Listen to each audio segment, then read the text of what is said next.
নমস্কাৰ এই মুহূৰ্তত আহি পৰিছে ৰাতিপুৱাৰ কেইবাটাও গুৰুত্বপূৰ্ণ খবৰ। আজি হৈছে 24 জুলাই। গোটেই অসম তথা ভাৰতৰ বিভিন্ন প্ৰান্তৰ পৰা যুগুত হৈছে কেইবাটাও ডাঙৰ খবৰ। এনেবোৰ খবৰ নিতৌ পাই থাকিবলৈ চেনেলটি সাবস্ক্ৰাইব কৰি ভিডিঅ'টো এটা লাইক কৰিবলৈ নাপাহৰিব। আজিৰ আমাৰ প্ৰথমটো গুৰুত্বপূৰ্ণ খবৰ হৈছে অসমবাসীৰ বাবে এটা ডাঙৰ খবৰ। 2024 বৰ্ষৰ বাজেটত বানপানীৰ মাজত যিসকল ব্যক্তিৰ ক্ষতিসাধন হৈছে সেইসকলৰ বাবে এটা গুৰুত্বপূৰ্ণ সিদ্ধান্ত গ্ৰহণ কৰা হৈছে। লগতে কৃষকৰ বাবেও এটা ভাল খবৰ। লগতে আত্মসহায়ক মহিলাৰ বেংক একাউণ্টত কেতিয়া হ'ব 10,000 কোটি টকা। ৰেচন কাৰ্ডক লৈ কেইবাটাও গুৰুত্বপূৰ্ণ সিদ্ধান্ত গ্ৰহণ কৰিছে 2024 বৰ্ষৰ বাজেটত। যিসকল ব্যক্তিৰ অৰুণোদয় আঁচনি নাই সেইসকল ব্যক্তিৰ বাবেও এটা ভাল খবৰ। লগতেও কেইবাটাও ৰাজনৈতিক খবৰৰ লগতে অৰাজনৈতিক খবৰ যুগুত হৈছে 2024 বৰ্ষৰ বাজেটত। আজিৰ আমাৰ প্ৰথমটো গুৰুত্বপূৰ্ণ খবৰ হৈছে অসমবাসীৰ বাবে এটা ডাঙৰ খবৰ। 2024 বৰ্ষৰ বাজেটত অসমলৈ এটা ডাঙৰ খবৰ, কিয়নো বাজেটত অসমলৈ বান সাহায্যৰ বাবে এটা ডাঙৰ সিদ্ধান্ত গ্ৰহণ কৰিছে। অসমৰ বানপানীক লৈ বাজেটত ডাঙৰ সিদ্ধান্ত গ্ৰহণ কৰিছে চৰকাৰে। অসমৰ বান পৰিস্থিতি নিয়ন্ত্ৰণৰ বাবে সকলো সহায় আশ্বাস প্ৰদান কৰিছে 2024 বৰ্ষৰ বাজেটখনত। কেন্দ্ৰীয় চৰকাৰে আগবঢ়াব আৰ্থিক সহযোগিতা। অসমৰ বান নিয়ন্ত্ৰণৰ বাবে বিশেষ পেকেজ ঘোষণা কৰিব। অসমৰ লগতে হিমাচল প্ৰদেশ, উত্তৰাখণ্ড আৰু ছিকিমতো বান সাহায্য প্ৰদান কৰিব 2024 বৰ্ষৰ বাজেটত। দেশৰ বান পৰিস্থিতিৰে মোকাবিলা কৰিবলৈ 11,500 কোটি টকা ধাৰ্য কৰিছে চৰকাৰে। অসমৰ বানপানীক লৈ বাজেটত ডাঙৰ সিদ্ধান্ত গ্ৰহণ কৰিছে। আপোনাৰ বানপানীৰ বাবে কোনো ধৰণৰ ক্ষয় ক্ষতি হৈছে নেকি? যদি কৃষিৰ কোনো ধৰণৰ ক্ষয় ক্ষতি হৈছে, প্ৰধানমন্ত্ৰী ফচল বীমা যোজনাৰ প্ৰতিজন কৃষকৰ বাবে এটা ভাল খবৰ, কিয়নো 2024 বৰ্ষৰ বাজেটত কেইবাটাও গুৰুত্বপূৰ্ণ সিদ্ধান্ত গ্ৰহণ কৰিছে চৰকাৰে। তাৰপিছত অসমবাসী ৰাইজক জনাইছো আমাৰ 2 নম্বৰটো গুৰুত্বপূৰ্ণ খবৰ, লগতে এটা ডাঙৰ খবৰ। 2024 বৰ্ষৰ বাজেট বিনামূলীয়াকৈ ৰেচনক লৈ বাজেটত ডাঙৰ সিদ্ধান্ত গ্ৰহণ কৰিছে। বিনামূলীয়া ৰেচন কাৰ্ডক লৈ বাজেটত ডাঙৰ ঘোষণা। 5 বছৰলৈ বৃদ্ধি কৰা হ'ল গৰীব কল্যাণ অন্ন যোজনাৰ ম্যাদ। অতিৰিক্ত 5 কেজি চাউল লাভ কৰিব এতিয়াৰ পৰা হিতাধিকাৰীয়ে। ইয়াৰ দ্বাৰা উপকৃত হ'ব 80 কোটি লোকে। বাজেটত ঘোষণা বিত্তমন্ত্ৰী নিৰ্মলা সীতাৰমণে। বিনামূলীয়া ৰেচনক লৈ বাজেটত ডাঙৰ সিদ্ধান্ত গ্ৰহণ কৰিছে। 5 বছৰলৈ বৃদ্ধি কৰা হ'ব গৰীব কল্যাণ অন্ন যোজনাৰ ম্যাদসমূহ। লগতে নতুনকৈ প্ৰদান কৰা হ'ব 10 লাখ ৰেচন কাৰ্ড। যিসকল ব্যক্তিৰ ৰেচন কাৰ্ড নাই সেইসকল ব্যক্তিৰ বাবে এটা ভাল খবৰ। যদি আপোনাৰ ৰেচন কাৰ্ড নাই, শ্ৰম কাৰ্ড থাকিলে এতিয়া আপুনি বনাই ল'ব পাৰিব আপোনাৰ নামত নতুন ৰেচন কাৰ্ড। লগতে যিসকল ব্যক্তিৰ ৰেচন কাৰ্ড থাকিব সকলোকে প্ৰদান কৰা হ'ব অৰুণোদয় আঁচনি। অৰুণোদয় আঁচনি থকা প্ৰতিজন মহিলাই প্ৰতি মাহে 10 তাৰিখে লাভ কৰিব 1250 টকাকৈ বেংক একাউণ্টত। যদি আপোনাৰ ৰেচন কাৰ্ড নাই এতিয়া আপুনি বনাই লওক। আপোনাৰ ৰেচনৰ দোকানত গৈ এতিয়া আপুনি খবৰ কৰক ৰেচন কাৰ্ড আপুনি কেনেকুৱাকৈ আবেদন কৰিব। তাৰপিছত অসমবাসী ৰাইজক জনাইছো আমাৰ 3 নম্বৰটো গুৰুত্বপূৰ্ণ খবৰ, লগতে এটা ডাঙৰ খবৰ। মধ্যবিত্ত জনসাধাৰণৰ বাবে এটা ডাঙৰ খবৰ, কিয়নো মধ্যবিত্ত সাধাৰণ জনতাক সকাহ দি মোদী চৰকাৰৰ ডাঙৰ বাজেট ঘোষণা কৰিছে। কি কি সামগ্ৰীৰ দাম কমিল এতিয়া আপুনি সম্পূৰ্ণকৈ চাই লওক। মধ্যবিত্ত আৰু সাধাৰণ জনতাক সকাহ দি মোদী চৰকাৰে এইবাৰ দাখিল কৰিছে 2024 বৰ্ষৰ বাজেট। লগতে জনসাধাৰণক এটা ডাঙৰ উপহাৰ প্ৰদান কৰিছে। সাধাৰণ লোকৰ বাবে এই বাজেটত কি দিয়া হৈছে বৃহৎ সকাহ। দাম কমিল কেঞ্চাৰ ৰোগৰ ঔষধৰ পৰা আদি কৰি বহু সামগ্ৰীৰ। জোতা, চেণ্ডেল, কাপোৰৰ দাম কমিল 2024 বৰ্ষৰ বাজেটত। সোণৰূপ তাম, প্লেটিনামৰ দাম হ্ৰাস পাব। মোবাইল ফোন লগতে চাৰ্জাৰৰ দাম হ্ৰাস পাব। কেঞ্চাৰ ৰোগৰ 3বিধ ঔষধৰ মূল্য কমিব। 25 বিধ খনিজ সামগ্ৰীৰ দাম কমিব। দাম কমিব চলাৰ পেনেলৰ।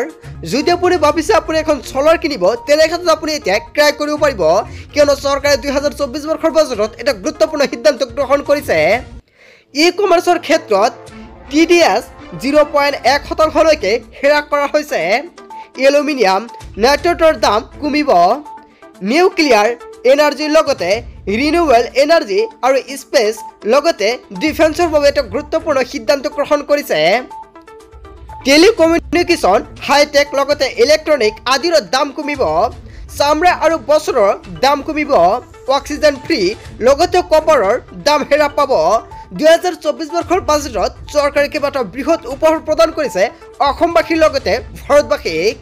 তাৰ পিছত অসমবাসী ৰাইজক জনাইছো আমাৰ 4 নম্বৰটো খুব গুৰুত্বপূৰ্ণ খবৰ লগতে এটা ডাঙৰ খবৰ নীতিশ আৰু চন্দ্ৰবাবুৰ দাবী মানিলে মোদী চৰকাৰে বিহাৰৰ বাবে ৩৭,৫০০ কোটি অন্ধ্ৰপ্ৰদেশৰ বাবে ১৫,০০০ কোটি টকা বাজেট মুকলি কৰিছে এইবাৰৰ বাজেটত অন্ধ্ৰপ্ৰদেশ আৰু বিহাৰৰ বাবে বিশেষ পেকেজ ঘোষণা কৰিছে মোদী চৰকাৰে বৃহৎ পৰিমাণৰ ধন ৰাখি বিহাৰ আৰু অন্ধ্ৰপ্ৰদেশৰ বাবে বিহাৰৰ বিভিন্ন কামৰ বাবে ২৬,০০০ কোটি টকা অনুমোদন জনাইছে ২০২৪ বৰ্ষৰ বাজেটত ৰাস্তা ঘাট এয়াৰপোৰ্ট ক্ৰীড়া প্ৰকল্প আদিৰ বাবে এই বৃহৎ ধন ৰাখি বানপানী নিয়ন্ত্ৰণৰ বাবে বিহাৰক ১১,৫০০ কোটি টকা অনুমোদন জনাইছে অন্ধ্ৰপ্ৰদেশৰ বাবেও বৃহৎ ধন ৰাখি অন্ধ্ৰপ্ৰদেশৰ নতুন ৰাজধানী অমৰাৱতীৰ বাবেও ১৫,০০০ কোটি টকাৰ পেকেজ ঘোষণা কৰিছে প্ৰয়োজনত ইয়াতকৈ অধিক ধন দিবলৈ সাজু কেন্দ্ৰীয় চৰকাৰ বিত্তমন্ত্ৰী নিৰ্মলা সীতাৰমণে কৰিলে এই ডাঙৰ ঘোষণা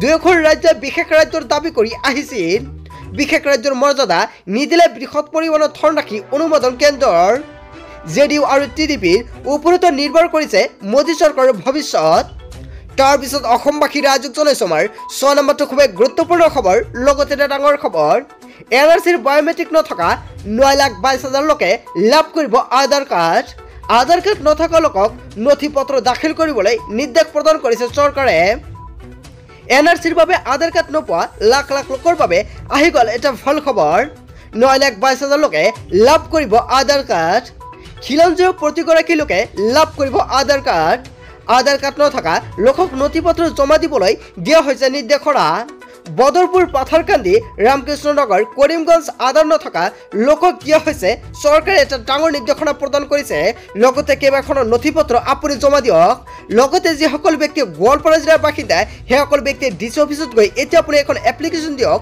লগতে নথি পত্ৰকেইখন জমা দিয়ক কিয়নো আপুনিও লাভ কৰিব পাৰিব সম্পূৰ্ণকৈ আধাৰ কাৰ্ড প্ৰশাসনৰ জাননীৰ পিছতেই নথি পত্ৰ দাখিল কৰিবলৈ জনতাৰ ভিৰ লাগিছে পুৱাৰে পৰা আধাৰ কেন্দ্ৰত শ লোকে দাখিল কৰিছে নথি পত্ৰ যিসকল লোকৰ এনআৰচিৰ চূড়ান্ত তালিকাত নাম আছিল কিন্তু আধাৰ কাৰ্ড নাছিল তেওঁলোকে লাভ কৰিব আধাৰ কাৰ্ড পুৱাৰে পৰা নথি পত্ৰ জমা কৰিবলৈ ভিৰ লাগিছে আধাৰ নথকা লোকৰ খিলঞ্জীয় লোকে শীঘ্ৰে লাভ কৰিব আধাৰ কাৰ্ড তাৰ পিছত অসমবাসী ৰাইজক জনাইছো আমাৰ ৭ নম্বৰটো খুব গুৰুত্বপূৰ্ণ খবৰ লগতে এটা ডাঙৰ খবৰ বাজেট ২০২৪ শিক্ষাৰ্থীলৈ ১০ লাখ টকাৰ ঋণ প্ৰদান কৰিব চৰকাৰে ১ কোটি যুৱকক ইণ্টাৰ্ণশ্বিপৰ সুবিধা প্ৰদান কৰিব বাজেটত বৃহৎ ঘোষণা কৰিছে বিত্তমন্ত্ৰীগৰাকীয়ে উচ্চ শিক্ষাৰ বাবে শিক্ষাৰ্থীলৈ আগবঢ়োৱা হ'ব ঋণসমূহ শিক্ষাৰ্থীয়ে লাভ কৰিব ১০ লাখ টকাৰ ঋণ চৰকাৰী সুবিধা নোপোৱা শিক্ষাৰ্থীৰ বাবে আগবঢ়োৱা হ'ব এই ঋণ ৪.১ কোটি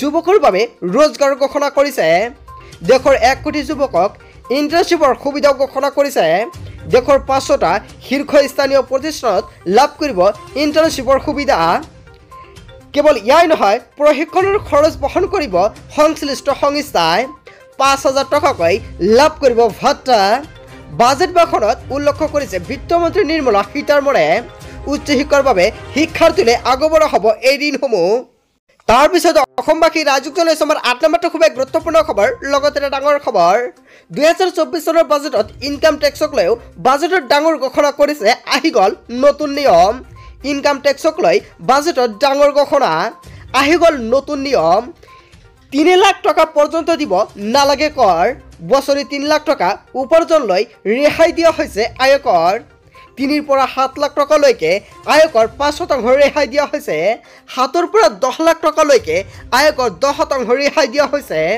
১০ পৰা ১২ লাখ টকালৈকে আয়কৰ ১৫% ৰেহাই দিয়া হৈছে ১২ পৰা ১৫ লাখ টকালৈকে আয়কৰ ২০% ৰেহাই দিয়া হৈছে ১৫ লাখৰ ওপৰত আয়কৰ ৩০% ৰেহাই দিয়া হৈছে ইনকাম টেক্সক লৈ বাজেটত ডাঙৰ সিদ্ধান্ত গ্ৰহণ কৰা হৈছে বন্ধু বান্ধৱীসকল গোটেই অসম তথা ভাৰতৰ বিভিন্ন প্ৰান্তৰ পৰা যুগুত হৈছে কেইবাটাও ডাঙৰ খবৰ এনেবোৰ খবৰ নিতৌ পাই থাকিবলৈ চেনেলটি ছাবস্ক্ৰাইব কৰি ভিডিঅ'টো এটা লাইক কৰিবলৈ নাপাহৰিব সো থ্যাংক ইউ ফৰ ৱাচিং ফুল ভিডিঅ'